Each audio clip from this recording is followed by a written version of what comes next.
Hello everyone! I am going to make pasta for dinner tonight, so I am going to make some homemade garlic yeast rolls to go with the pasta. And so I've already got the yeast started and I've got the oven preheating to 375 is what the recipe called for. And I will go ahead and show you all I've done so far. And I heard this on a cooking channel years and years ago, you know, when people used to watch TV. Now everything's YouTube. And most of my, well, I should say that generally almost all of my recipes come from Pinterest. So anyway, the cooking show that I had watched a long time ago was actually an episode about pizza. And it was a company that was in New York, and then they expanded to California. And when they got to California, the dough wasn't right, and they couldn't figure out why the dough had changed so much just because they went from New York to California. And it turned out that what changed the dough so much was the water. So when they were in New York, they were using the tap water, and then when they went to California and they were using tap water, and the water's different, so they ended up, crazy, they ended up shipping water from New York to California so that their pizza was the same in both locations. But anyway, the point of me telling you that is I just used regular, right out of the sink tap water, and it says you want the water to be warm to activate the yeast, and you're supposed to, I think it's 114 degrees or something like that. I just kind of test the water. If it's about right, then I use it. But it was 1 cup of lukewarm water and 2 tablespoons of yeast. I used to buy the yeast in the little packets, and then I would just use a packet, but I was able to, because of the pandemic, I wasn't able to get the little packets anymore. And so I went on Amazon, and the only way I was able to get them was in like this big giant bag. So I just got these little honey jars that after I was done using the honey, and I put the yeast in there, and I like doing it this way better now that I've been forced to do it that way. So 2 tablespoons of yeast, and it was 1/4 of a teaspoon, so just a tiny bit of sugar. And the reason why I don't skip the sugar or lessen the amount of sugar in the recipe when it comes to yeast is the sugar helps activate the yeast, so it helps make the yeast do its job. So I have put that in my KitchenAid stand mixer, and it is ready to go. So the other ingredients is going to be a little bit of, I'm going to say it wrong, Parmesan cheese, some butter, salt substitute, Parmesan, no, I don't know what's wrong with me, parsley, 1 egg, garlic, some more butter, and flour. So, and some oil. I think it's 1/3 oil. So now what I'm going to do is pop back over to Pinterest, get the rest of the instructions, and then show you guys how it goes. All right, so in the container I put 1/3 cup of oil. I used olive oil, and then 1 egg, a teaspoon of the salt substitute, and now I'm going to add 3.5 cups of flour. Whenever I add my flour, I like to use 1/2 cup and then just count to make sure that I'm doing the amount of cups that's supposed to, because I'm able to get in there. That's 1 cup. I'm able to get into the flour jar a lot easier I'm able to put it over the mixer. And the measuring cup's not huge, so I don't get everything everywhere. That's 2 cups. Also gotta let the cat in. She's scratching at the door. She's done being outside. And that is 3 cups. And so now I will do 1/2 cup for 3 and 1/2 cups of, and I'm just using it's unbleached organic flour. I like to use organic products. All right, I'm going to lock my stand. I don't know why I want to call it sand.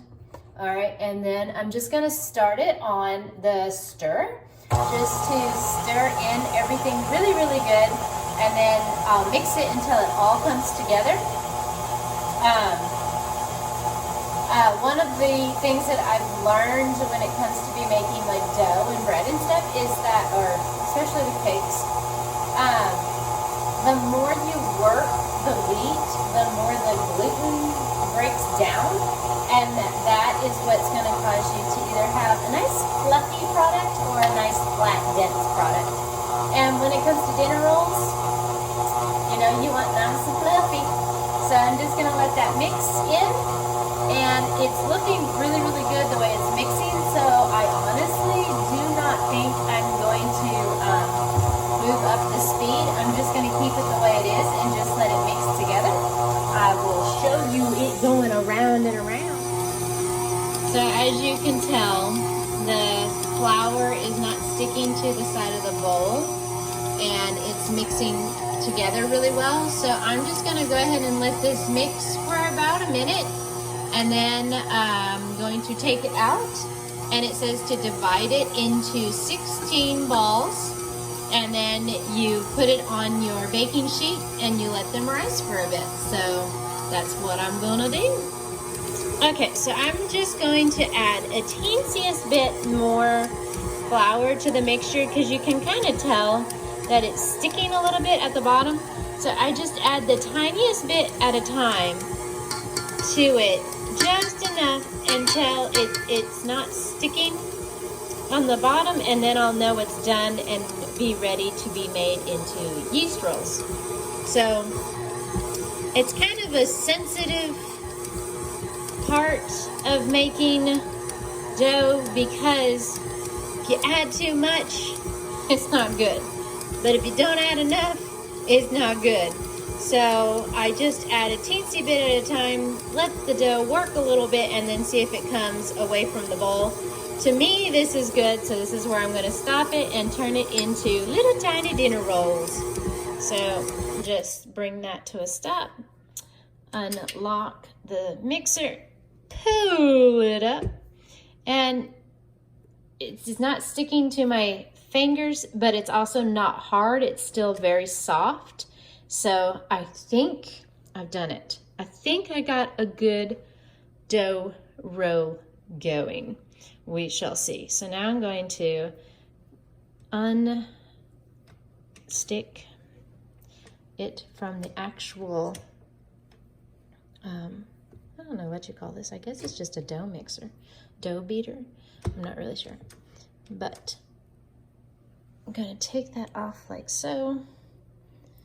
Don't want to waste any of my deliciousness. As you can see, it's still a little bit sticky, but it's not like wet sticky. All right, so I will take that off, throw it in the sink, and I'm going to line my baking tray and follow the instructions. Supposedly this will make 16 dinner rolls. Okay, you guys. Because I'm such a rule breaker, I'm gonna break some rules right now. It said to put it on a baking sheet lined with baking paper, and I'm not gonna do that. I'm gonna use a casserole pan with a little olive oil on the bottom. I'm just gonna spread the olive oil around just a little bit, and then I'm gonna set my rolls in here instead of a cookie tray or a baking sheet or whatever anybody wants to call it. I'm gonna put a little bit of flour on my hands, kind of like the gymnasts do when they go to get on those high bars and do those fancy flips and stuff, which I could never do. All right, and I'm going to just start making little dinner rolls. And I'm not really sure what size I'm gonna make them. I'm just gonna go like that, and then I'm just gonna stick them in the pan like so. Trying to think of what's a good example about the size of it.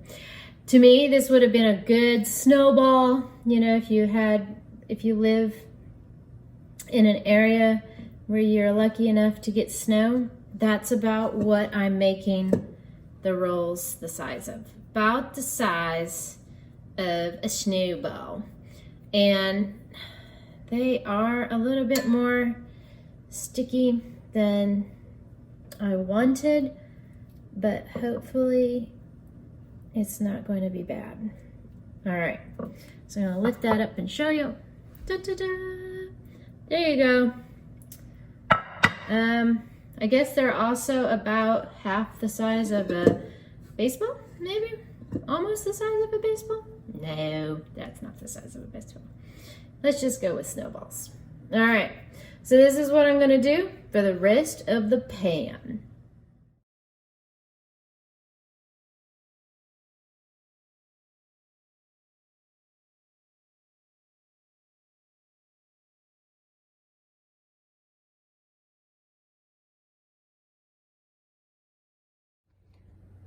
Okay guys, I made a huge whoopsie. So they are definitely more sticky than I would like them to be.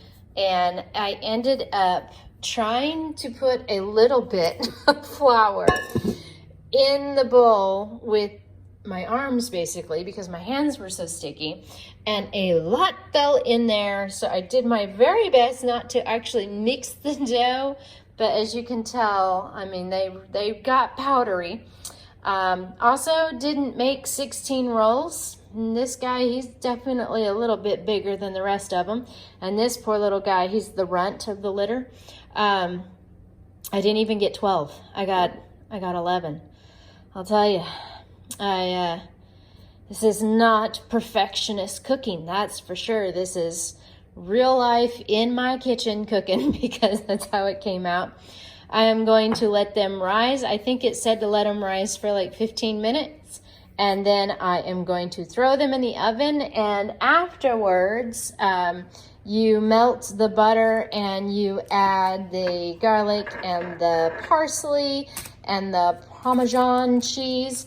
And then you let that get all nice and yummy on top of them. So we'll let this set, let them rise, throw them in the oven, and we'll see how delicious they come out. Because after all, you know, it's really not about how the food looks. It is really about how the food tastes. You know it's true. All right, so I am melting 4 tablespoons of butter in the pan, and then I'm going to voila, brush them, which I don't have a brush, so I will be spooning the butter over the rolls now that they have risen. They're double the size. And it said to put the butter on and then sprinkle on your garlic. That's not cayenne pepper, that is garlic.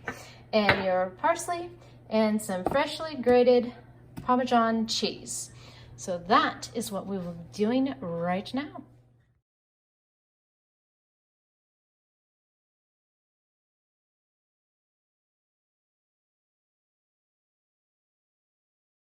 Alrighty, and there they are. And the garlic and the parsley, you just kind of sprinkle it on as you like it. And now I'm going to put it in the oven. Look at all that steam. And it says to bake it at 375 for 25 minutes.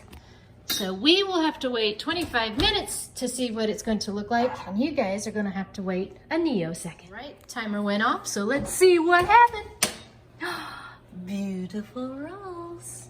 So we will get those out and let them cool, and dinner will be ready in just a second. See, it does not matter what they look like before they're cooked, because this is what home cooking looks like, and they smell amazing, and they're gonna taste great, which we all know is the most important part.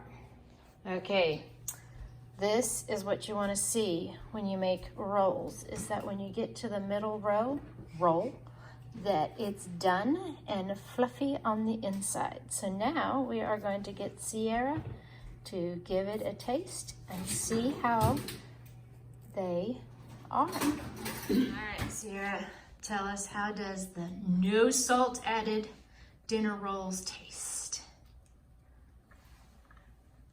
Wrong. Pretty good. Are they good? Mm-hmm. Awesome. They have a sweet taste to them, so they're good. There you have it, folks. Approved by Sierra. Thank you so much for watching. Like, comment, subscribe, and talk to you again later. Bye.